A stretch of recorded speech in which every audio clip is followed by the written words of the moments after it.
যাত্ৰা এনেকৈয়ে আগুৱাই যায়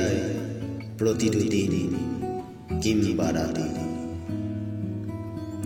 উত্তৰণৰ সমল বিচাৰি লুটপাট সমগ্ৰ ধৰিত্ৰী বিপন্ন সময়নলীৰ সোঁতত উটি যায় স্বপ্নৰ কাৰে আশাৰ পদূলিত তথাপি থমকি ৰয় প্ৰতিজন মন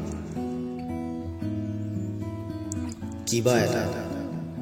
এই যে কিবা এটা কৰা কিবা এটা গঢ়াৰ প্ৰবল কামনা মৃত্যু শ্বাসত বুলি জানি অন্ধ প্ৰতিজনৰে দৃষ্টি খুঁজে খুঁজে বিধ্বস্ততাৰ প্ৰাচীৰ নিৰ্মূল কৰি নিজকে প্ৰতিষ্ঠা কৰিবলৈ জ্ঞান বুদ্ধি অথবা চলনাৰ মন্ত্ৰেৰে অগ্ৰসৰ প্ৰতিজনৰে যাত্ৰা